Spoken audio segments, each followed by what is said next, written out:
Kanjeng Nabi Muhammad Sallallahu Alaihi Wasallam pernah bersabda, khairun nas anfa'uhum linnas.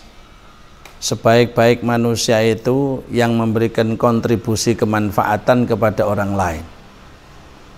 Ini sebenarnya konsekuensi dari bahwa manusia itu makhluk sosial. Artinya menjadi bahagia itu tidak bisa sendiri, mesti melibatkan orang lain.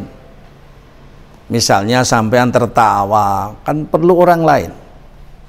Saman kepingin bahagia, perlu melibatkan orang lain.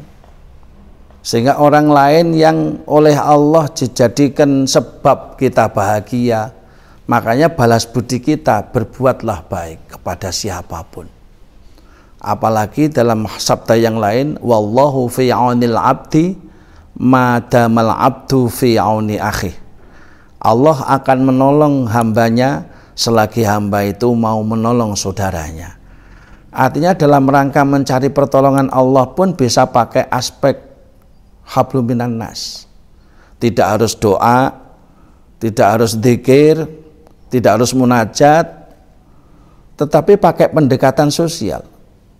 Ketika orang itu punya kemampuan membantu orang yang memang seharusnya dibantu, membantu fakir miskin, membantu anak yatim, membantu orang-orang yang berproblem ekonomi, membantu orang yang susah.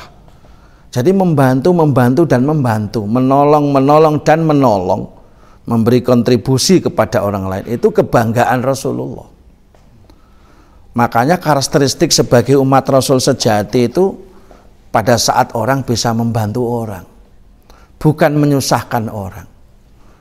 Kalau tidak bisa membantu orang, tidak bisa menolong orang, tidak bisa memberi kontribusi baik pada orang, jangan mengganggu, itu sudah berkontribusi. Karena mengganggu itu sudah bukan umat Kanjeng Nabi. Karakteristik umat Kanjeng Nabi itu menolong, bukan mengganggu. Jadi, ini kebanggaan baginda Rasul Muhammad Sallallahu Alaihi Wasallam kalau umatnya memberikan kontribusi kebaikan kepada orang lain. Dan itu dijadikan salah satu cara dari sekian cara untuk mendapatkan pertolongan Allah Subhanahu wa taala. Ini harus digarisbawahi. Yang kedua, bahwa Rasulullah bangga ketika umatnya memberi manfaat kepada orang lain. Ini ada aspek dakwah. Salah satu cara dakwah yang muqtadul hal, salah satu cara dari sekian cara berdakwah yang tepat sasaran adalah membantu orang. Dan itu dilakukan Rasulullah Shallallahu Alaihi Wasallam, tidak hanya dilakukan oleh model-model kristenisasi, membantu pakai mie, membantu beras, tapi yang disunnahkan Rasulullah, diajarkan Rasulullah membantu. Wali Songo dulu mayoritas Hindu menjadi mayoritas Islam. Itu aspek membantu paling banyak. Bukan langsung ngomong perintah sholato, bukan ngomong langsung perintah syariat, bukan. Tetapi ketika mau mengadakan mantenan, diterang hujan, dimintakan supaya terang, cuacanya cerah, lalu masyarakat yang mau punya gawe nyunatno putune, nyunatno anake Kanjeng Sunan, besok tanggal sekian jenengan dongaaken nggih supados nyunatne lare-lare mboten Jawa. Artinya memberi kontribusi kebaikan. Lalu satu demi satu menganggap bahwa masyarakat, bahwa wali itu orang umat Kanjeng Nabi itu orang yang baik, suka menolong. Nah, perasaan itulah percepatan dakwah yang pernah dilakukan oleh Wali Sembilan.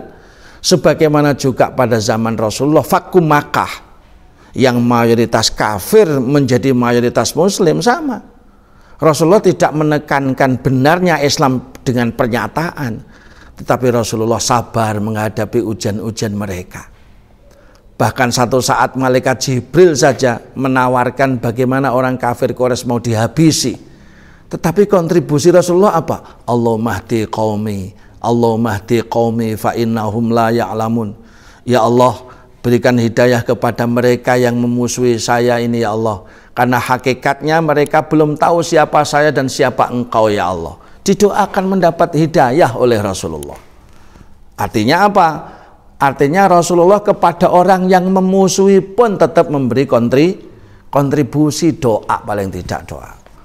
Karena itu salah satu karakteristik umat Kanjeng Nabi, bermanfaatlah untuk kehidupan orang lain. Karena kebanggaan Kanjeng Nabi Muhammad Sallallahu Alaihi Wasallam terhadap umatnya, ketika umatnya mampu memberi kontribusi hidup bermanfaat bagi orang lain.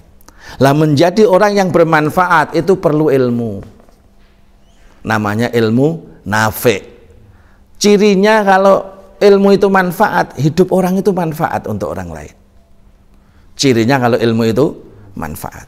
Makanya Mbah Hamid Pasuruan itu pernah dawuh, sopo sing ilmune pinaringan manfaat, uripe manfaat. Iku dawuh Mbah Hamid. Sopo sing ilmune manfaat, uripe bakal manfaat. Le ilmune gak manfaat, uripe ya gak manfaat. Oh, yang ada manfaat, yang keluar juga manfaat. Yang ada di sini tidak manfaat, keluarkan manfaat juga gak bisa. Oleh karena itu, bagaimana jadi orang yang bermanfaat, tingkatkan ilmu.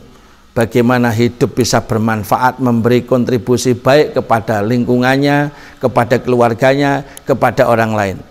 Dan umat Kanjeng Nabi yang memiliki visi dan misi dakwah paling bagus adalah memberi manfaat kepada orang lain.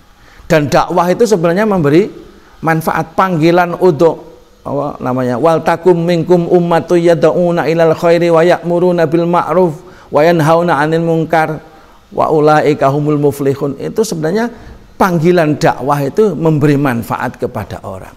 Apa memberi manfaat dengan ilmu, memberi manfaat secara ekonomi ketika kita menghadapi asnaf 8 yang bermasalah, atau menghadapi fakir, miskin, yatim dan seterusnya. Ketika kita menghadapi problem kebodohan, yang memberi manfaat dengan ilmu, menghilangkan kebodohan diri, menghilangkan kebodohan masyarakat dengan menyebarkan ilmu itu. Nah, ketika kita bisa memberikan uang, kita uang, memberikan bimbingan ya kita. Yang penting bagaimana hidup umat Kanjeng Nabi itu dengan apapun yang bisa dimanfaatkan kepada orang lain, manfaatkan itu. Itulah ciri umat Kanjeng Nabi yang dibanggakan oleh Kanjeng Nabi Muhammad Sallallahu Alaihi Wasallam, sehingga pantas kalau Rasulullah dengan bahasa yang singkat padat, khairun nas anfa'uhum linnas. Mudah-mudahan bermanfaat bagi kita semuanya, ilmu kita manfaat, hidup kita bermanfaat dunia sampai akhirat.